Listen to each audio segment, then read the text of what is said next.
Okay, I'm set up over on my bench now. It's going to be a lot easier to cut here than it would be there.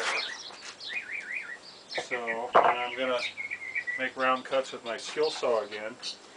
And I'd like to take this opportunity to do a little begging, a little e-begging. I don't really consider it begging because I'm offering a service for what I do for you people. And see, I just had to move the camera over here and get it all set up for the shot. I think we're there now. I'll talk while I'm working so I can earn your respect and your money. I'd like you to all visit my website and make a small donation. I've got a donate button there. And I'll tell you why. In order to get this piece the way it is now, and talk about it and move the camera around, and then you got to remember later on I got to go make the video, I got to edit it, post it, all that stuff. It took all morning. It's almost noon now. And it's taken me all morning to get this far with this one piece, to get this framing started with. Well, guess what? If I had a real job, which I don't, because the way times are right now, if I had a real job, I wouldn't have time to do all this, and you wouldn't have anybody to teach you how to do this stuff.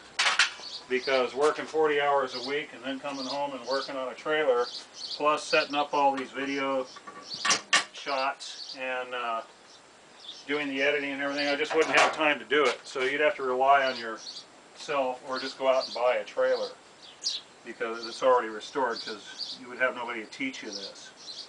And I love doing this. I love sharing the knowledge, but I won't be able to do it if I can't pay the rent, can't pay for the internet bill, and pay for the website domain, and pay for the disk space that I rent, which is unlimited.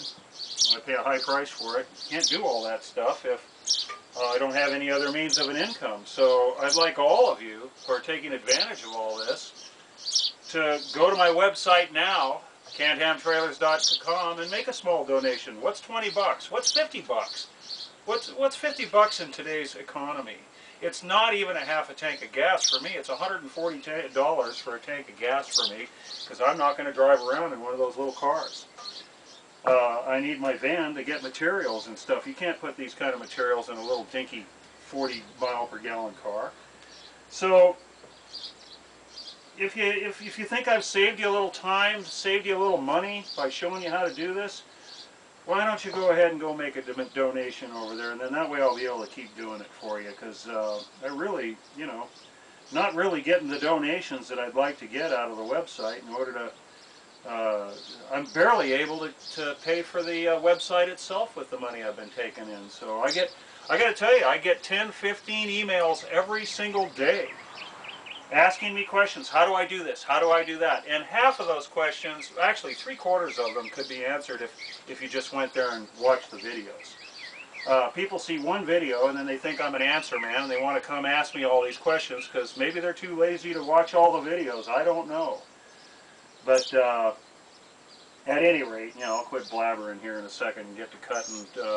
Yeah, if you think I've helped you in any way whatsoever, saved you some money, saved you some time, then please go donate, because I can't do this and have a full-time job at the same time. All right, we're going to set the depth of our skill saw just a little bit deeper than the wood. We're going to start doing radius cuts with a skill saw.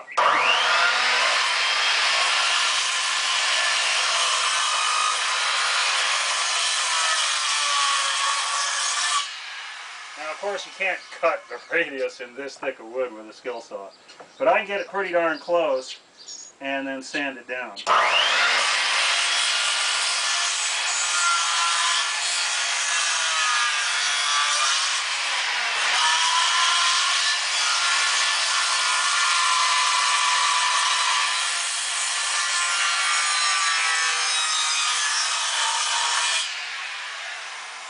Pretty darn close.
trimming to do.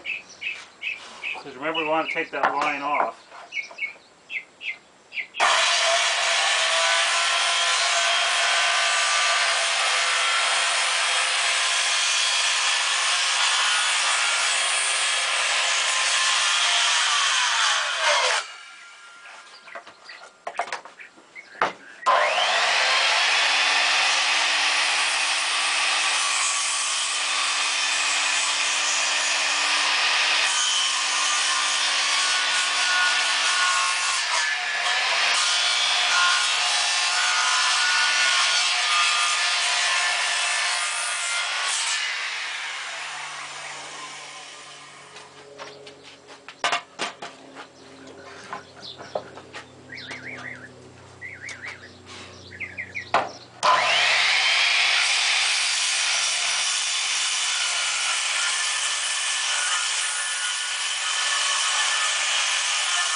Okay, so let's just continue this line on, because this is the way the original framing was too. I don't want to have to recut the glass. Circles are hard to do in glass. My way there.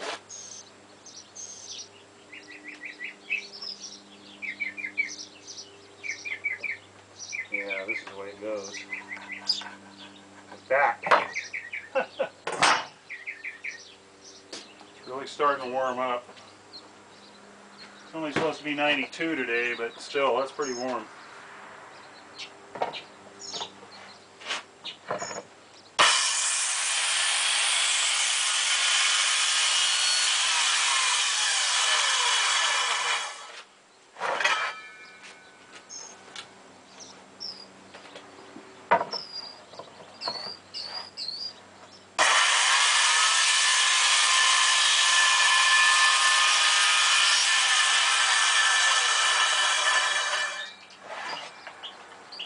Now we use the jigsaw just to finish that little corner where there's a little bit of wood left in there from the radius of the saw.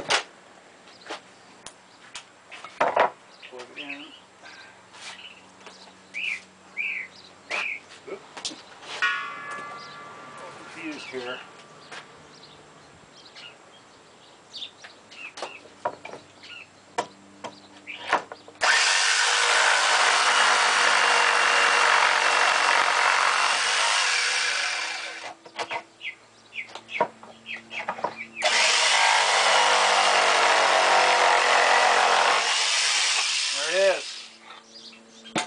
Our wing. I'm going to go get the old piece and put it on there just for comparison to show you. There it is. And see, there used to be another little piece up here. I lost that, but I've been waiting for quite a while to be able to throw this thing away. And today I can do it, and I'm really happy about that. But there was a piece going across here, and there was a piece going up here. Those are gone. So it's all there on the other side, but this is the old piece from this side. So it's going to have all this extra wood in here for strength that it didn't have before. It just had this flimsy thing here, and now that's history. So might do a little sanding on this radius, but it's right down there. It's where it needs to be. So there's our new piece to frame in. After lunch, we'll see how warm it is. I may wait till tomorrow morning to put it in. But we do have some neat stuff coming up. Let me show you what's coming up here.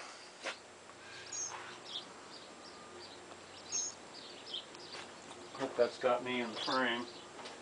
But do you remember when we went out and bought this thing a couple of months ago? I was so happy to get it. Now I get to finally use it. So this is our Drill Master portable pocket hole jig. And you'll wait till you see what this thing does. It's going to make our job real easy, and it's going to make everything real strong and permanent. So hoo-yah, there, we got that done. It's time for lunch. Don't forget to go hit that donate button now while I'm eating lunch. Give me some good news for the day. Alrighty, I'm fitting my new piece up here temporarily. I've got it clamped, the top and the bottom, so I can see how it's working out. Everything's working out great. And I need to do a little trimming on the bottom here because my piece is much wider than the old original piece, which was only about that big like that. So there's a piece of framing down here that I need to trim. And this is what you do. This is the kind of things you do when you're changing things. You have to kind of think along with it. Clamp things together, see how they're going to fit, and make your little changes. So as you can see down here, see, the old piece of wood used to butt up against this framing. So I'm just making a line here. I'm going to chop that off. And then this will go up against here. And because the paneling used to sit down in here all the way, remember I told you that's how they built these things, was they laid the framing down and then nailed the paneling to it and then put the wall up. I'll go ahead. There's some old paneling still down in there, pieces and stuff like that. I'll pull that out and put some new paneling in there for spacing, just to keep the spacing the same, because you know, it's got in the middle of the trailer, whereas the only place I left the original paneling, this piece of framing is spaced out that way. Alright, so we'll go ahead and cut this off and then fasten this piece, put some paneling in here and fasten that piece, and then we'll go ahead and fasten it at the top. And before I do that though, I'm going to make a duplicate of this for the other side over there. So I want to get that done. I want to at least draw it out first. Alright, I've made a copy. I've traced a copy on the other piece of wood of this. And the reason we do that is because we want both sides to be equal. When we put our skin on, we want them to match up on both sides, because otherwise we'll get buckling at the bottom. So this is the radius that I want. I've trimmed it down here, you know, or I trimmed that piece of wood I told you about, so now everything fits perfect. It goes right down to where it, you know, where everything comes together. And here, this piece is just a hair wide, so I'm going to take and mark it and trim it a little bit. Bump my head. Right there. Just a little bit of a trim job, not much. Less than 1/8 of an inch. I just like everything to be absolutely perfect. And then we will go ahead and cut this piece off at the top, right there, and laminate them together with metal. And then we'll go ahead and frame all this in, and we'll start on the other side. Now let me just give you a bird's eye view of what I'm talking about. See there, that's a little bit uneven, so I'm just right there. So I'm just going to shave a little bit off there just so it matches up here in the window. And down here, everything's fine. Let me show you how this came out. You see, now this piece of framing butts right up against there. I put in my piece of paneling for spacing, and I put in some more nails and screws and tightened it up. So it's all going to be good and solid. We're going to add more framing in here under the window and some cross pieces for strength and things like that. And this is all working out just fine, as you can see. And it's going to end up being the same shape as that over there, only with brand new wood and bigger wood. More wood, better stuff. Alright, there it is. all installed. And you can see I got the piece of metal here, and I got one on the other side too that I just put in. It's all stapled in, good and strong, way stronger than the other side. Now we're going to start having fun. Remember the pocket hole jig? We're going to start playing with that now. Now I want a piece of framing to go all the way across here. You can see here where there used to be one. That's the bottom of the window. So I want this to go all the way across here, and I want another one to go across here, and then a brace on the other side too, and I'm going to strengthen this up. See how flimsy that is? So we're going to strengthen this side up, and then we'll go on to the other side. Now as you can see here, I put the old metal back in, just so I have a guide to make sure. I had to do a little trimming here to make sure I'm 3/8 of an inch down from the window. And so I put the old metal back in with clamps just temporarily to hold it there so that I could do that. So you're always making adjustments when you're doing new stuff here. Nothing comes out absolutely perfect, because they didn't make it perfect to begin with. Alright, so now we're going to go ahead and make the piece for across here. Alright, so all we got to do is measure, and it's exactly 15 5/8. So we'll make a new piece and we'll put it in. Alright, here we go.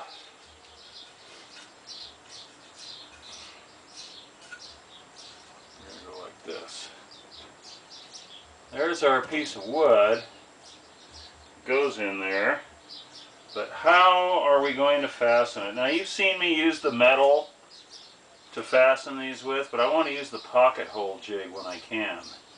And in this case I can. So what we're going to do is we're going to go ahead and take this over to the jig, and we're going to put our screws in there, there, there, and there. I'll show you how that thing works. It's really neat. Now what the pocket hole jig does for us is allows us to be able to screw in from the piece that we're attaching to the old framing, the existing framing. We can screw in from that, because many times if I want to screw in from the other end, I don't have room for the drill bit and the drill to drill straight through, because it's already existing and there's other stuff in line with it. So you need a way to be able to get screws in this way to go into the existing piece of wood, and that's what this thing does. Let me see if I can. Now you want to read the directions and you want to watch the video. There's a video online, and it's in my trailer tidbits, I believe. If it's not, I'll make sure it's in there. I believe I did put it in there. I did have it on my page as a link, so if it's not there, I'll make sure it's in there again. But I got mine. It's called the Drill Master Portable Pocket Jig Kit. I got mine at Harbor Freight for about 70 bucks. And the real ones cost anywhere from $180 to $300. So, save money where you can. Being that I don't use it all that often, I'm not too worried about, the thing, but boy, I'll tell you, it looks to me like it's built very well. They do tell you to fasten it. I got 4 screws in here holding it down to my bench. They do tell you that it works better if you fasten it to something. And if you want it to be portable, fasten it to a larger piece of wood, like a 2x12 or a 2x10 that's maybe a couple feet long. That way you can carry it around with you. So here we go. I'm going to try this thing. I've never used it before. Alright, we're using 3/4 inch stock, so we want to use these holes here.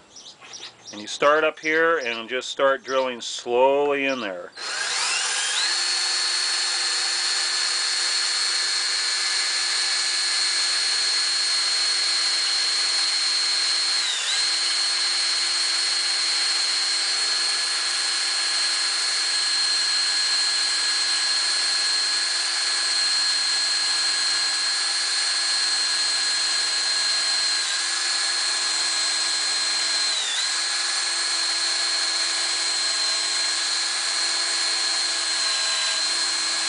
There. Now you see this collar here? That's what stops the drill from going any further. Basically what you want is you want the end of it to come down and stop right there at the bottom, but you don't want to drill through into the metal, into the jig itself. So that collar prevents that. Now we'll go ahead and do the other side, because you're going to have two of these. Pull it out of here and start on this side. Same thing.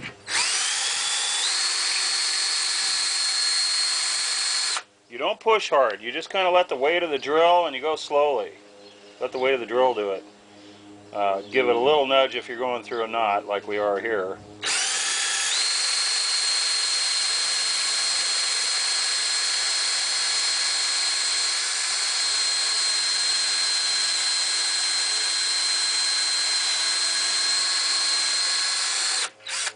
There we go.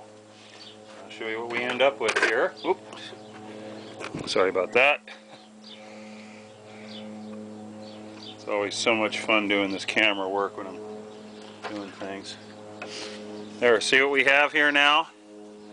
We have two holes there. The shavings out.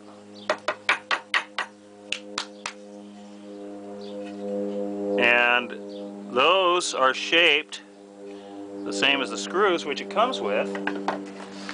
See, it comes with plenty of screws, different lengths, different sizes. And I think what we'll be using today is these 1¼ inch screws. I'll pull one out and see if that's going to work for us. And see, it's just going to go right in here like that. See?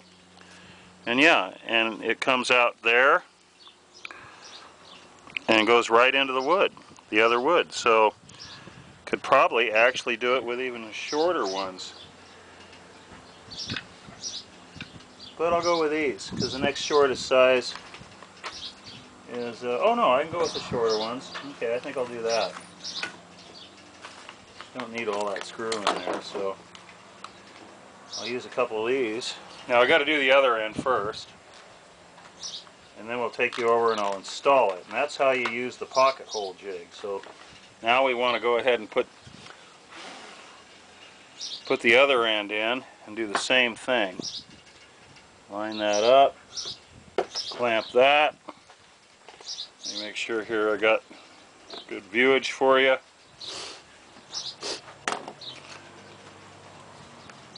Here we go again.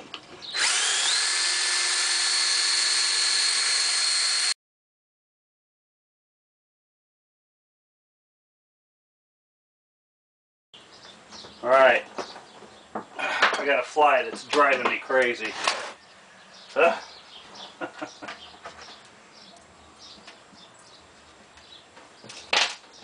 I'm hoping that you can see this well enough, but all it is,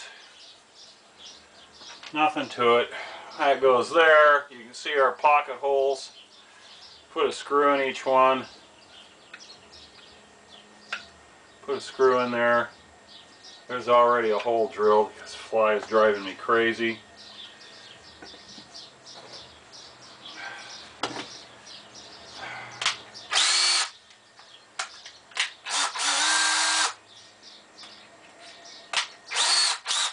May have to use the longer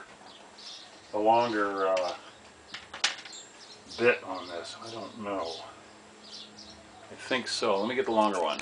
Alright, we're using the longer bit, and that's because the angle is so shallow. See, we got to be able to get the head of the screw gun in there. So we need a long one because the angle is being so shallow.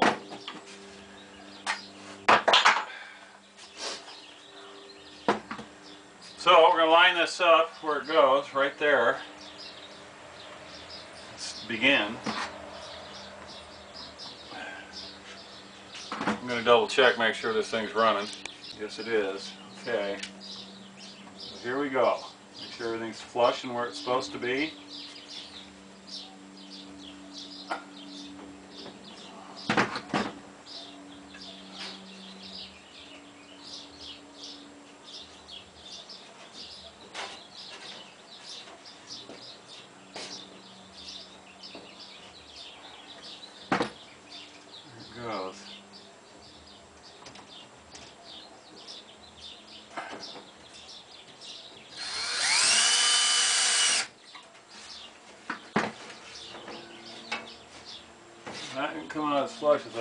it, but I guess it's close enough for government work. Really wanted it a little flusher.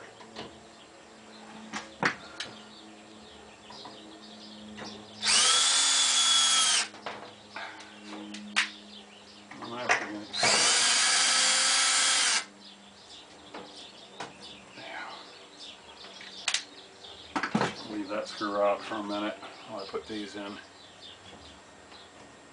You want to really make sure that it's right where you want it before you start screwing it. I mean, you know, the 32nd of an inch is not critical in these trailers with paneling and everything. I'm just such a dang perfectionist that it drives me nuts if things aren't perfect.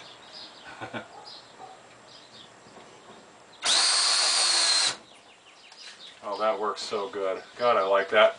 And the reason we're doing this is I can't get this in here with the screw and the gun and everything else to screw it in from the other side.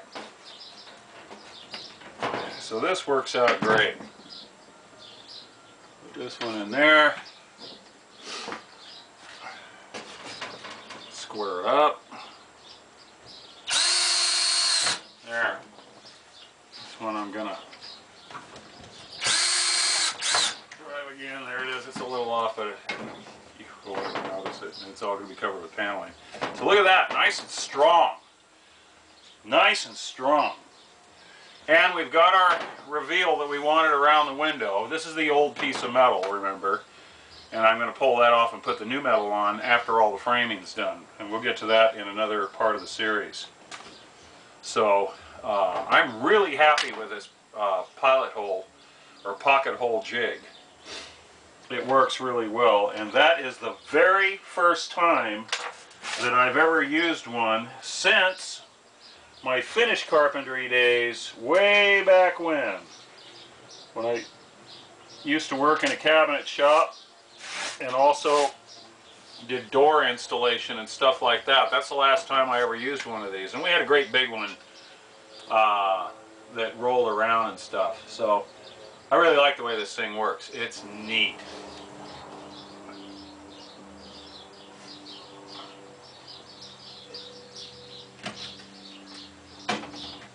Nice and tight. That's what you want. You want nice tight stuff here. The fly won't leave me alone.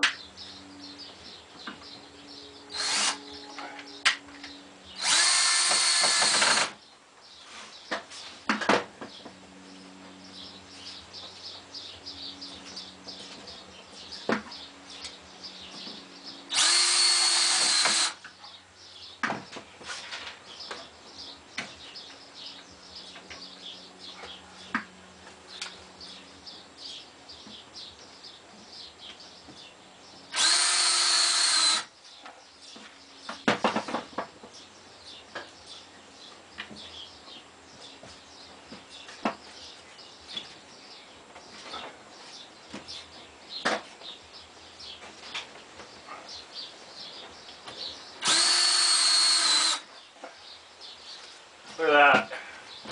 Now that's a lot stronger than everything was before. This piece here, I got a screw coming in from here because I was able to get the screw gun in there. So still twisting, but that's basically to hold this seam up here. It's not a big deal. I'll put a piece of metal here and there just to strengthen that up a bit.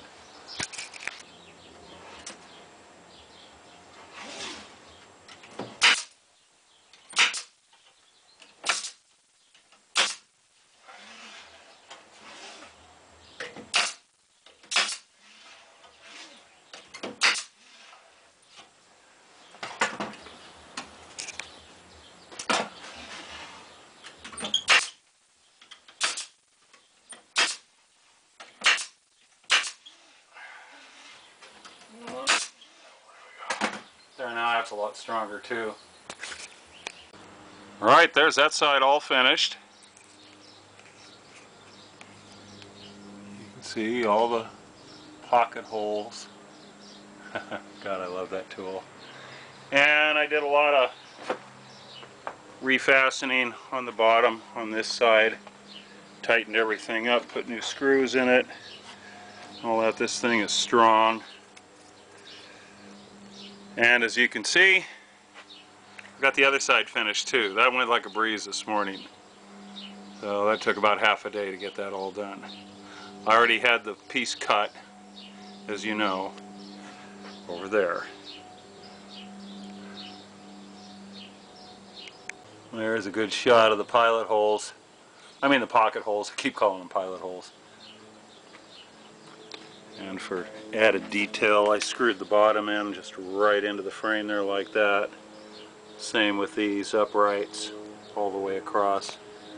Here's our filler piece of paneling to take up the space that the old paneling used to take up. Because remember, they made the wall and then bolted it or screwed it to the side of the frame here. So there used to be paneling down in there.